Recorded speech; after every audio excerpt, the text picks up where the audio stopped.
BBC World Service, and now witness history with me, Vicky Carter. We're heading to the Spanish island of Ibiza in June 1973, when one nightclub opened and changed life on the island forever. Carlos Martorell worked in public relations, and he loved parties. He helped organise the launch of Pasha, which was the first proper club on the island, and would go on to host what he claims are the greatest parties in Ibiza's history. The opening night, like maybe 300. Everybody was a friend. We knew each other. Everybody was dressed the hippie look. There were jilabas, there were pareos, there were like Indian kurtas, the shirt. They started at 12 and they finished at 4. It was outside the city of Ibiza, no buildings around. It was like an old Ibicenco house. And when I was telling my friends we are going to do the opening of this discotheque called Pasha, they said, I don't think it will work because you have to take the car. Despite the pessimism of Carlos's mates, hundreds of people made it to the opening night, including Francis van Orden from the Netherlands. I remember how it looks like, just like a farm. Very nice music, and I was always dancing. I mean, some hippies were really like tripping. Before Pasha, Ibiza was a totally different place. The opening was the moment Ibiza transformed from a peaceful hippie backwater to a hedonistic pleasure island. Previously, it was rural and very quiet. It was a virgin island, completely different, of course.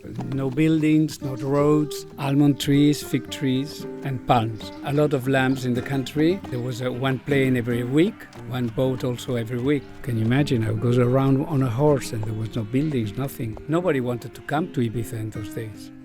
Ibiza is an island in the Mediterranean Sea that's part of Spain. It's about 90 miles off the coast of Valencia. In the 1960s, people began hearing about it. It became a haven for those fleeing from the political oppression of Franco's fascist government that ruled Spain at the time. It was also an escape for Americans who didn't want to serve in the Vietnam War. Ibiza was a place for hiding.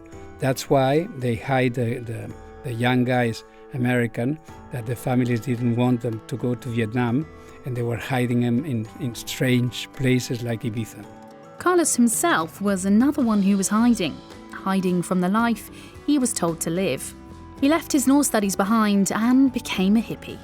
And he was fully embracing that lifestyle. In the hippie times, nobody wanted to know your real name, if you come from a rich or poor family, aristocratic or not. They changed all the names and I was Blue-Eyed Charlie. And to have a nickname, it was like not having a past. The island was called the island of Peter Pan. It was like nobody wanted to be old and adult. It was another world. And Francis was loving that world. I had really a little bit two different lives. I had a serious job at the airport. During a night, I was more like a hippie, so that was really different. It was all about doing, well, what you wanted. Total, absolutely freedom. I was shocked people were swimming naked in Ibiza. There was nudism, and that was really incredible. Was there lots of sex as well? Absolutely. There was the beginning of LSD and everybody with a joint in their hands. I mean, thank God I didn't like the drugs because I would be dead now. Huh? Luckily for us, Carlos survived. But that time was about to change. Pasha arrived. And that meant a big shift away from the hippie, bohemian way of life. They started the Americans, no? Then came a lot of English, a lot of Dutch, Germans, from royalty, movie actors, football players, models, fashion designers. Everybody wanted to be in Ibiza. Didn't they just? It attracted celebrity guests including Freddie Mercury, Naomi Campbell, and even the King of Bulgaria. One of the original hippies, Francis, was there for it all. I drank champagne with Brian Ferry. That was nice. And with the famous flying in from all over the world, clubs were opening across the island to meet the demand of people wanting to party. And the biggest party organiser of them all, Carlos, was behind the openings for the new clubs, including Coup in 1979, when his love of nature gave him an idea for a spectacular event. I was swimming and I got a plastic bag on my face. And then I thought, if Ibiza becomes famous, the sea will be full of plastics. So I invented a party called Funeral for the Mediterranean. I was dressed like a cardinal. Everybody, the dress code was mourning, or you could be like a nun or like a priest. And we gave a big candle at the door. With events like that, Ibiza's reputation as the party capital of the world grew throughout the 1980s. It was a hectic decade for Carlos. Until 1990, we were going every night. We started in Pasha, and then we go to Amnesia, and then we end up in Cube, which now is Privilege. And then Space were opening at 5 o'clock in the afternoon. I was going from the beach to the Space. And then in the 1990s, Balearic beats were born. It's a type of house music that was created by the DJs on the dance floors of Ibiza. Now, with its own music, the crowds just kept getting bigger. By the turn of the century, Ibiza was confirmed as the place for music aficionados and party lovers. We are broadcasting live above the infamous Cafe Mambo. Biggest party of the summer. It is the only place to be in Ibiza today.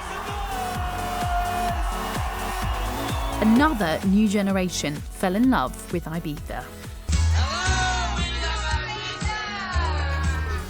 And it just hasn't stopped. And everyone's just so happy and friendly, and it's just such a good vibe. Before the COVID pandemic hit, over 3.5 million visitors were going to Ibiza every year. It's the epicenter for club culture. Carlos is still there. Ibiza, it's a place to have all the most famous DJs in the world. The difference is the music is techno, and it's boom, boom, boom, boom, and people don't dance, completely one against the other, and thousands of people on the dancing floor. Especially now, after the pandemia, people are going crazy to go out. The urge for the dance floor is still relentless. Nearly 50 years since it opened, Carlos continues to organise parties at Pasha. He holds on to a bit of his hippie days by hosting a flower power themed party every year.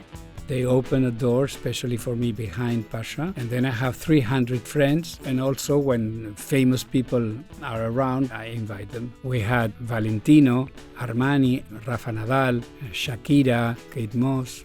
After Ibiza, Pasha has opened clubs worldwide. It's changed the island and it's changed clubbing. The company was once sold for over $350 million. But some things about Ibiza never change.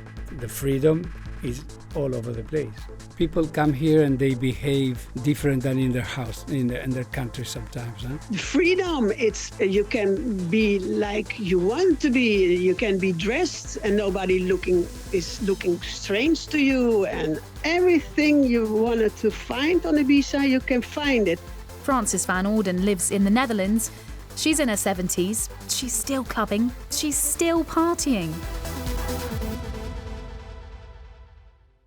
I was married to Ibiza when she was a girl 18. Very nice, very beautiful. Now she's 84. She's fat, wrinkled, but is my wife. And I tell stories of those days. And sometimes I thought it was a dream. Carlos Martorell lives in Ibiza. He's written a book called Requiem for Peter Pan in Ibiza. They were speaking to me, Vicky Carter. There's a video version of this story on our website. Just search for BBC Witness History. See you on the dance floor.